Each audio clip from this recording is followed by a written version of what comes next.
अमानत भाई तुम मेरे छोटे भाई हो, मैं यहाँ से ये मंच ठोक के बात कर रहा हूँ। हमें तुमसे ये उम्मीद नहीं थी कि तुम इतने बुज़दिल हो जाओगे, तुम केजरीवाल जैसे संगी के सामने हथियार डाल के लेट जाओगे।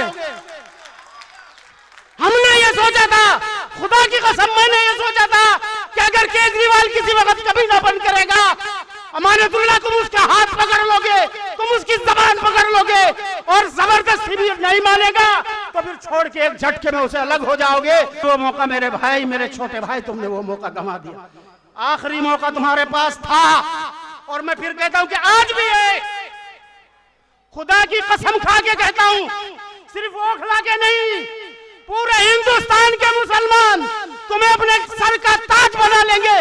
तुम एक मिसाल कायम कर दो। लेकिन एक बार अमानत भाई मैं तुम्हें दावत दे रहा हूँ, इस मंच से दावत दे रहा हूँ, आओ तुम ऐलान कर दो पब्लिक के बीच में खड़े होकर के कि मैं केजरीवाल की झाड़ू फेंक करके मैं शिफाउर रहमान के पीछे खड़ा हो रहा हूँ, शिफाउर रहमान के हक में इलेक्शन से दस्तबरदार होता हूँ, मैं इलेक्शन नहीं लड़ूंगा, मेरी कौम के लोग शिफाउर रहमान को वोट दो। तो मेरे दोस्तों मैं गारंटी से कहता हूँ अमानत भाई, मुझे मालूम है कि केजरीवाल उसी दिन तुम्हें निकाल देगा पार्टी से, लेकिन खुदा की कसम ये कौम जिसका नाम मुसलमान है पूरे मुल्क में तुम्हें अपने सरों का ताज बना लेगी, तुम्हें अपने कंधों पे उठाए फिरेगी, तुम्हें हीरो बना लिया जाएगा।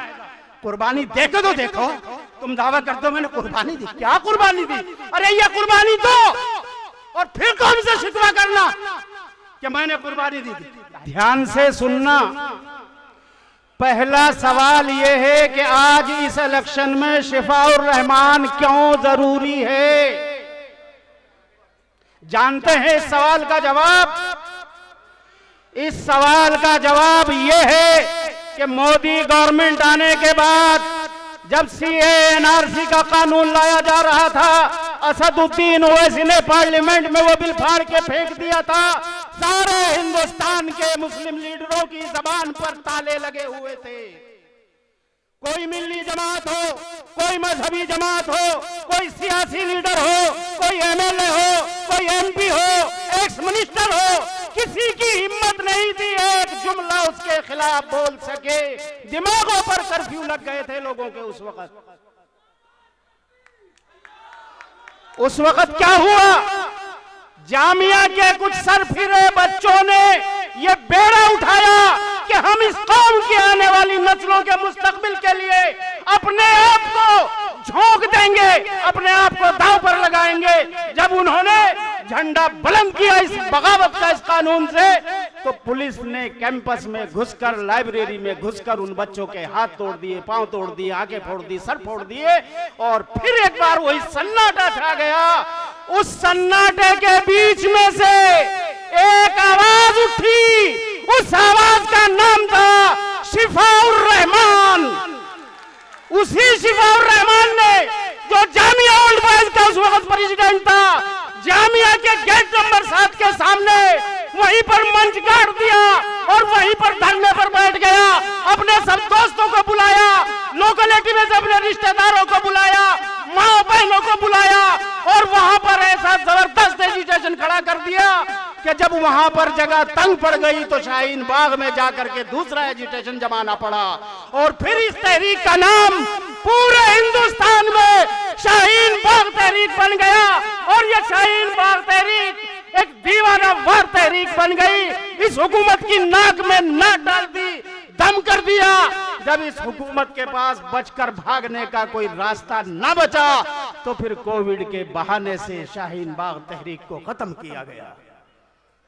कमीनापन आला दर्जे का जो दिखाया, इसमें सबसे पहले कमीनापन जो दिखाया वो उस आम आदमी पार्टी के लीडर केजरीवाल ने दिखाया, जिसके पीछे हम भी थे, महमूद भी थे और मैं तो उन लोगों में से था कि जो शायद 4, 6, 8, 10 लोग ऐसे होंगे कि उसके ड्राइंग रूम में जाकर के भी उससे बात बनवा लिया करता था।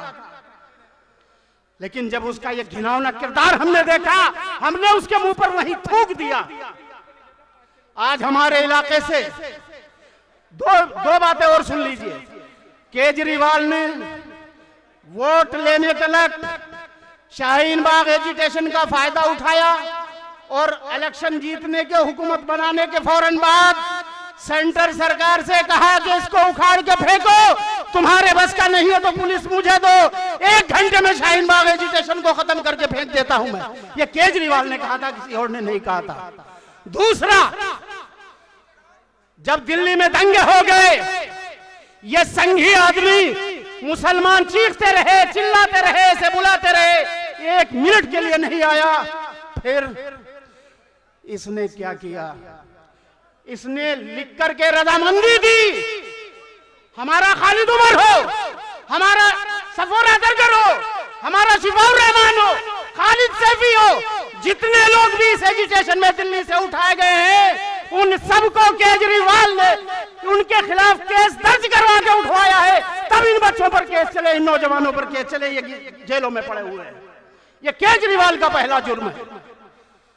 आज हमारे इलाके से केजरीवाल की पार्टी से लड़ने वाला हमारा छोटा भाई, जिसको हमने अपने खून पसीना बहा करके एमएलए बनवाया था, वो कहता है कि मुझे उम्मीद नहीं थी ओवैसी साहब मेरे खिलाफ कैंडिडेट उतारेंगे। अमानत भाई, तुम मेरे छोटे भाई हो, मैं यहाँ से ये मंच ठोक के बात कर रहा हूँ। हमें तुमसे ये उम्मीद नहीं थी कि तुम इतने बुज़दिल हो जाओगे, तुम केजरीवाल जैसे संघी के सामने हथियार डाल के लेट जाओगे। हमने ये सोचा था, खुदा की कसम मैंने ये सोचा था कि अगर केजरीवाल किसी वक्त कभी ना बंद करेगा, अमानतुल्लाह तुम उसका हाथ पकड़ लोगे, तुम उसकी जबान पकड़ लोगे और जबरदस्ती भी नहीं मानेगा तो फिर छोड़ के एक झटके में उसे अलग हो जाओगे। तुम्हारे अंदर मैंने, चूंकि तुम्हारा खानदानी रिश्ता मैं जानता हूं, तुम्हारे वालिद का मुझ पर एहसान है। मैं जो दोबारा रोजे नमाज की तरफ आया, हाफिज कुरान दोबारा से बना, ये तुम्हारे बाप का एहसान है मुझ पर। उन्होंने मुझे कोशिश करके करवाया, लेकिन अमानत भाई, तुमने हमारे उन जज्बात की कदर नहीं की। तुम कहते हो कि मुझे शिकायत है ओवैसी से, और ओवैसी को कहते हैं वोट काटने वाला है, और ओवैसी ने क्या आवाज उठाई, तुम अपनी कुर्बानी गिनाते हो। हालांकि मैं ये कहता हूं, मैं सच्ची बात यह है ईमानदारी की कि तुमने शुरू के 2-2.5 साल कुछ काम किया है, इसके अलावा कोई तुम्हारी कुर्बानी नहीं है। तुम्हें जब केजरीवाल ने जिस काम के लिए कहा तुमने वो किया, जिससे रोक दिया तुम रुक गए। दिल्ली में दंगे हुए, एक रात तुमने मर्दे मुजाहिद का किरदार अदा किया था एलजी हाउस पे, 2 दिन के बाद तुम्हें केजरीवाल ने रोक दिया और फिर तुम्हारी ही साथ एक टीम को भेजा कि जाओ जमुना पार की उन मस्जिदों में, उन मदरसों में जिनमें आग लगाई गई, जिनमें सिलेंडर फाड़े गए, जाओ वहां से वो जले हुए के वो आग के निशान मिटवाओ, जल्दी से वहां रंग रोगन कराओ, पुताई कराओ, वो सबूत सारे मिटा दो। फॉरेंसिक जांच की टीम आने से पहले, इंटरनेशनल मीडिया पहुंचने से पहले वो सारे सबूतों को मिटा दो। और तुम्हारी टीम ये काम कर रही थी। मुझे तुमसे ये शिकायत है कि क्यों तुम्हारे लोग वहां इस काम पे लग रहे थे। अमानत भाई, तुमने वहां ईदगाह में रिलीफ का कैंप लगाया, हमने तुम्हें इसलिए एमएलए नहीं बनाया था कि तुम कौम से पैसे इकट्ठे करके, राशन इकट्ठा करके वहां रिलीफ बांटोगे। ये काम तो जमीयत उलमा कर लेती है, ये काम तो जमात इस्लामी कर लेती है, ये काम तो मुशावरत कर लेती है, ये काम तो मिल्ली काउंसिल कर लेती है, दूसरी हमारी सारी मिल्ली जमातें ये काम कर लेती है। हम जिसको एमएलए और एमपी बनाते हैं वो इसलिए बनाते हैं कि अगर मेरी कौम के हुकूक पर कोई सरकार या कोई लीडर डाका डालता है या मेरी कौम के बच्चों के गलों पर हाथ डालता है तो मेरा एमपी, मेरा एमएलए उसकी गर्दन पर हाथ डाल करके उससे कहे कि रोक, ये मेरी कौम के बच्चे हैं, ये मेरी कौम के मेरे भाई हैं, तो इन पर हाथ नहीं डाल सकता। लेकिन अमानत भाई, मुझे अफसोस है तुमने शिफाउर रहमान के लिए एक बार भी आवाज न उठाई। एक खत भी केजरीवाल को न लिखा कि केजरीवाल शिफाउर रहमान को बाहर कराओ, इनके साथियों को जेल से निकलवाओ। और मैं आज के वक्त बहुत कम है, मुदस्सिर भाई खड़े हुए हैं, लोग और भी होंगे, मैं फिर कहता हूं कि वहां भी आपने हमें मायूस किया। आप अगर उसका हाथ पकड़ लेते, आप केजरीवाल के खिलाफ एजिटेशन करते, आप मैदान में आते, खुदा की कसम पूरा ओगला तुम्हारी पीठ पे खड़ा होता। और लीडर की ताकत उसकी कौम हुआ करती है, उसके पीछे खड़ी हुई भीड़ हुआ करती है जमहूरियत में। और तुमने वो मौका गंवा दिया, तुमने वो मौका, मेरे भाई, मेरे छोटे भाई, तुमने वो मौका गंवा दिया। आखिरी मौका तुम्हारे पास था और मैं फिर कहता हूं कि आज भी है। खुदा की कसम खा के कहता हूं, सिर्फ ओखला के नहीं, पूरे हिंदुस्तान के मुसलमान तुम्हें अपने सर का ताज बना लेंगे। तुम एक मिसाल कायम कर दो। लेकिन एक बार मैं एक मिसाल तुम्हें सुनाता हूं। किशनगंज में पार्लियामेंट का चुनाव हो रहा था। जनता दल यूनाइटेड नीतीश कुमार की पार्टी से अख्तरुल ईमान साहब, जो इस वक्त वहां पर स्टेट के मजलिस इत्तेहादुल मुस्लिमीन के सदर हैं और एमएलए भी हैं, वो उस वक्त जेडीयू से एमएलए थे, एक्स मिनिस्टर थे उसी पार्टी से रहे हुए। मौलाना असरारुल हक कासमी का और उनका टकराव हो गया इलेक्शन में। दोनों का इलेक्शन बराबर हो गया। जैसे आज शिफाउर रहमान और अमानतुल्लाह का, अमानतुल्लाह बहुत पीछे है, शिफाउर रहमान का इलेक्शन बहुत ऊपर है। उस वक्त अख्तरुल ईमान ने जब ये पोजीशन देखी, एक तरफा खड़े होकर के ऐलान कर दिया कि मैं मौलाना असरारुल हक कासमी के हक में इलेक्शन से विड्रॉल करता हूं। अमानत भाई, मैं तुम्हें दावत दे रहा हूं, इस मंच से दावत दे रहा हूं, आओ तुम ऐलान कर दो पब्लिक के बीच में खड़े होकर के कि मैं केजरीवाल की झाड़ू फेंक करके मैं शिफाउर रहमान के पीछे खड़ा हो रहा हूं, शिफाउर रहमान के हक में इलेक्शन से दस्तबरदार होता हूं, मैं इलेक्शन नहीं लड़ूंगा, मेरी कौम के लोग शिफाउर रहमान को वोट दो।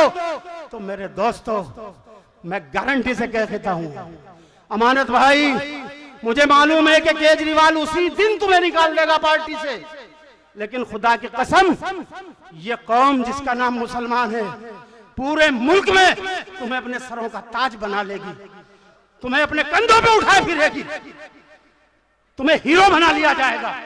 कुर्बानी देके तो देखो। तुम दावा करते हो मैंने कुर्बानी दी, क्या कुर्बानी दी? अरे ये कुर्बानी दो और फिर कौन से शिकवा करना कि मैंने कुर्बानी दी थी। काहे की कुर्बानी दे दी? अच्छे खासे यार काउंसलर भी नहीं थे, एमएलए बन गए, 10 साल तक एमएलए बन गए। कुर्बानी दी है या कौन से कुर्बानी ली है?